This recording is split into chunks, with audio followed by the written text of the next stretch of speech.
Imagine being part of an army made up of slaves, facing Roman legions deep inside the empire's own territory. It sounds impossible, but Spartacus did exactly that. He began as a slave, escaped from Capua, and gathered over 70,000 men willing to fight to the end. He defeated generals, exposed Rome's weaknesses, and forced the Republic to choke on the very stale bread it used to pacify the masses. He pushed the greatest empire of the ancient world to the brink of collapse. In this video, you'll discover the story of the largest slave uprising in antiquity, and the man who defied Rome and became legend. Spartacus was born in Thrace, a mountainous and fragmented region north of Greece, inhabited by tribes known as much for their ferocity as for their resistance to foreign domination. For centuries, the Thracians were frequent combatants in wars against the Greeks, the Macedonians, and later against the advancing power of Rome as it pushed eastward into the Balkans. It was in this constant state of tension and military conflict that Spartacus grew up, likely as part of one of these armed tribes, hardened by war and shaped by the tribal logic of survival. At some point in his life, Spartacus came into direct conflict with Roman interests. The sources are not unanimous on the details. Some claim he served as an auxiliary in the Roman army before deserting, while others argue he was captured as an enemy following a military campaign. What is known for certain is that he was taken prisoner, deemed dangerous enough to be sold into slavery, and sent directly into one of the most brutal institutions of the Roman system, the Gladiator school. The Ludi Gladiatori operated as both training centers and prisons, blending the methods of confinement with the goals of public spectacle. Slaves selected for their strength or military background were trained under constant surveillance to fight one another in arenas before crowds who saw bloodshed as both entertainment and collective catharsis. Discipline was enforced through fear. Corporal punishment, food deprivation, and summary executions were carried out without hesitation. Those who resisted the system didn't last long, and those who adapted without question lived just long enough to die in front of an audience. At the school in Capua, one of the most renowned in Roman Italy, Spartacus was subjected to this environment. The routine was exhausting and inhumane, waking before dawn, training with heavy weapons, obeying orders without question, enduring punishment without protest. Gladiators were not merely trained to kill, they were shaped to entertain, transformed into living symbols of Roman virility before the urban masses that gathered to watch them fight. But not everyone accepted that role. Amid the brutality, Spartacus stood out, not only for his physical strength or skill in combat, but for his quiet demeanor, his ability to observe, and his talent for forming alliances. Unlike most others, he didn't seem to fight merely for survival. There was something in his gaze, in his strategy, in his behavior that hinted at calculation, intention, and direction. And gradually, this presence began to draw others toward him. The environment of constant oppression produced more than fear. It produced hatred. And hatred, when shared by armed and disciplined men, becomes more than a feeling. It becomes a movement. Spartacus, unknowingly, was becoming the center of that movement, not through force, but through convergence. His presence among the gladiators became a point of trust, and what was once mere silent revolt began to take shape, gaining purpose, form, and above all, leadership. To Rome, Capua was still just another school of entertainment for the people.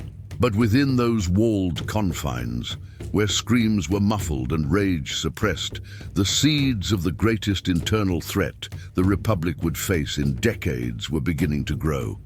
And when the chains finally broke, there would be no arena large enough to contain what was coming. The escape took place in 73 BC, swift, violent, and unexpected. Spartacus, along with around 70 gladiators, including Thracians, Gauls, and Germans, broke through the defenses of the Capua Gladiator school. Initially armed with kitchen utensils and improvised tools, they attacked the guards during an internal transfer and seized control of the armory. There was no time for an organized response. Within hours, the school was overrun, the Lanistae were dead, and the escaped gladiators had scattered across the plains of Campania. With no long-term plan, but fully aware of the pursuit that would follow, they took refuge on the slopes of Mount Vesuvius, a rugged region with dense vegetation and difficult access for Roman forces. There they regrouped. The choice of location was not just geographical, it was strategic. The high ground provided natural protection and visibility, making direct attacks difficult and ambushes easier against those attempting to climb. Rome responded with its usual arrogance toward any slave revolt. They sent a local militia, poorly trained soldiers led by commanders who underestimated the threat. The result was a quick and humiliating defeat. Spartacus, with the help of leaders like Crassus and Oenomaus, executed a simple and effective tactic. He descended the mountain using an alternate path, flanked the enemy, and crushed them. The Romans abandoned weapons, supplies, and left behind the first confirmation that this group of fugitives was far more dangerous than they had seemed. With better weapons and new victories came more men. Rural slaves, fugitives, deserters, and even free peasants, all drawn by the chance to escape misery, joined the cause. Within months, the rebels numbered in the thousands. Spartacus's army was growing rapidly, but it wasn't just numbers that made it formidable. It was how it moved. Spartacus used tactics that defied the Roman military manuals: rapid movements, surprise attacks, planned retreats, and unpredictable routes. He avoided direct engagements with larger forces and used terrain to his advantage: valleys, forests, hills, and narrow passes. His men moved with speed and precision, dismantling superior forces through coordinated strikes and safe withdrawals. It was irregular warfare against a machine built on linear discipline. There was no declared objective, no ideological doctrine, no political program. What united the army was the instinct for freedom and growing trust in their commander. Spartacus, with no official title, no noble blood, no councils, became the unquestioned leader of the rebellion. His decisions, his authority, and his vision would define the course of the uprising. At that point, the Senate still treated the revolt as a minor disturbance. The Republic's priorities lay in external campaigns, in the struggle for control of the provinces, and in the internal balance of political factions. But the reality in southern Italy could no longer be ignored. An army of slaves was marching freely through fertile regions, winning battles, gaining followers, and openly challenging the state's monopoly on violence. What Rome had yet to understand was that this rebellion was no longer an uprising. It was already war. And Spartacus, the fugitive gladiator, now commanded a military campaign against the most powerful republic of the ancient world. As the rebellion advanced and victories piled up, Rome finally understood that it was facing a real threat. This was no longer a band of runaway slaves hiding in the hills. It was an army on the move, coordinated, disciplined, and victorious. The Senate reacted as it always did in the face of a military crisis. It appointed consuls to handle the matter and dispatched regular legions, fully equipped and under direct political command. The first clash between the rebel army and Roman legions took place under unfavorable conditions for the Romans, who once again underestimated the organizational and tactical capabilities of the insurgents. Spartacus had divided his forces, assigning Crassus to lead an independent detachment, while he himself conducted maneuvers that misled the Romans about his true objectives. The result was a series of skirmishes, ambushes, and attritional tactics in which the rebel army demonstrated mastery of the terrain. superior logistics in open areas, and a flexibility that Roman formations could not match. The conflict exposed a structural tension within Rome's own military machine. Though powerful, disciplined, and accustomed to conquest, it was slow to adapt to wars fought outside the conventional mold. Spartacus didn't attack fortresses, didn't occupy cities, and didn't hold positions. He wore down his enemies, surrounded them, cut off supplies, and only advanced when conditions were favorable. This was a war of initiative, not of position. The consuls appointed by the Senate failed in their attempt to crush the revolt. Their legions suffered humiliating defeats and were forced to retreat, losing weapons, men, and political prestige. The impact in Rome was immediate. For the first time, senators seriously debated the possibility of a slave rebellion reaching the heart of Italy. The idea that an army composed of men who possessed neither citizenship nor property could humiliate generals and threaten the established order was intolerable to the Roman aristocracy. Meanwhile, the general population began to feel the indirect consequences of the revolt. Harvests were raided, trade routes were disrupted, and towns near conflict zones were abandoned. Fear began to spread that urban slaves might rise up within Rome's major cities. This was no longer just a military crisis. It was a shock to the very pillars of Roman society: control, hierarchy, and property. Throughout it all, Spartacus remained the undisputed leader of the rebellion, not by imposition, but by merit. His men trusted him not only as a war commander, but as a symbol of something greater: the idea that Rome could bleed. His army now numbered over 30,000 men, and in certain parts of southern Italy, his presence was more feared than that of the Republic's own magistrates. But Spartacus also knew that time was not on his side. The more Rome was humiliated, the more brutal its response would be. The early victories had brought prestige and reinforcements, but they also forced the Senate to abandon all hesitation.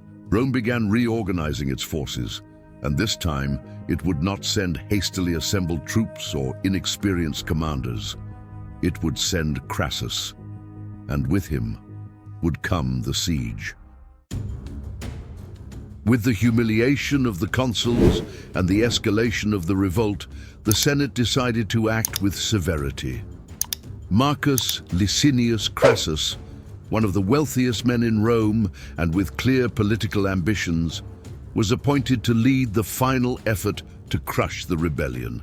Unlike previous commanders, Crassus did not underestimate Spartacus, and he had no intention of tolerating further defeats. Crassus was given command of 6 legions, around 30,000 well-armed, well-trained, and disciplined soldiers. His first move was to restore morale and order within the Roman ranks using extreme measures. To punish units that had fled in battle, he enforced decimation, executing 1 in every 10 soldiers by lot in front of their own comrades. It was an ancient practice, rarely used, but effective in eradicating any trace of indiscipline. Meanwhile, Spartacus found himself in a paradoxical situation. His army had grown. Some estimates put it at over 60,000 men. But with that growth came logistical problems, internal disagreements, and mounting pressure to constantly supply a massive force that needed to move, eat, and survive. Additionally, part of his leadership, like Crassus, advocated for a direct march on Rome, while Spartacus preferred to escape through Gaul or retreat to ports and attempt a sea crossing out of Italy. This strategic indecision came at a cost. Crassus's detachment, separated from the main force, was surrounded by Crassus and annihilated. Around 20,000 rebels were killed, and Crassus fell in battle. The defeat marked the first significant blow to the rebellion's structure and the beginning of the Roman counter-offensive. Crassus then launched a systematic campaign to cut supply lines, block movements, and trap Spartacus's main army. He used military engineering to construct physical barriers and trenches, creating a massive encirclement between the rebel army and the routes to the south. Spartacus attempted to break through the blockade multiple times, sometimes with partial success, but his room to maneuver shrank by the week. The final battle was drawing near. In 71 BC, on the banks of the river Silurus, in the region of Lucania, Spartacus's army, worn down without reinforcements and cornered, faced Crassus's forces in open combat. There was no escape, no time to reorganize. This was the final confrontation. Spartacus is said to have fought on the front lines as he always did. He is said to have killed Romans with his own hands, to have tried to break the encirclement, to have resisted to the end, but his body was never found. Many died, never knowing who he was. Many Romans survived, never knowing who he had been. The survivors of the rebellion, around 6,000, were captured and crucified along the Appian Way, the road linking Rome to Capua. One cross for every step. It was Rome's ultimate warning. It had won, and with victory came punishment. But the message, though brutal, did not erase the impact of the revolt. And Spartacus, even in death, was not forgotten. The rebellion of Spartacus was defeated militarily, but its consequences spread far beyond the battlefield. Rome survived, as it always did, but not unscathed. The fear the revolt instilled in senators, aristocrats, and landowners exposed the fragility of a structure that, beneath its discipline and power, was upheld by millions of enslaved men and women living under constant coercion. The most immediate impact was psychological. The sight of thousands of crosses along the Appian Way was not just punishment. It was propaganda, a clear warning that no challenge to the state would be tolerated. But the effort to erase the memory of the revolt ironically ended up preserving it. The more Rome tried to erase Spartacus, the more his image endured as a symbol of resistance. Internally, the Roman elite began investing even more in controlling the slave population. The repressive apparatus was expanded, laws became harsher, and the number of urban patrols increased. The idea that slaves could organize again led to reinforced surveillance and the implementation of preventative measures on large estates, especially in southern Italy, where the rebellion had found its strongest support.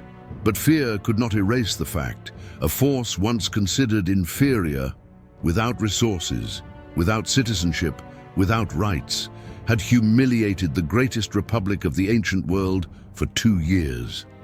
Spartacus did not propose reforms, did not seek to conquer Rome, and did not aim to found a new regime. But he proved that Roman power could be challenged, that legionary discipline could be broken, and that absolute domination had cracks. Over the centuries, the name Spartacus has resurfaced at pivotal moments in history, invoked by revolutionaries, workers, philosophers, writers, and political leaders. He became a metaphor for freedom, resistance, and defiance against orders imposed by force. The man was defeated, but the symbol endured. Rome crucified thousands. It burned records. It wrote its own version of history, but Spartacus survived where Rome could not reach. In the memory of those who dare to resist,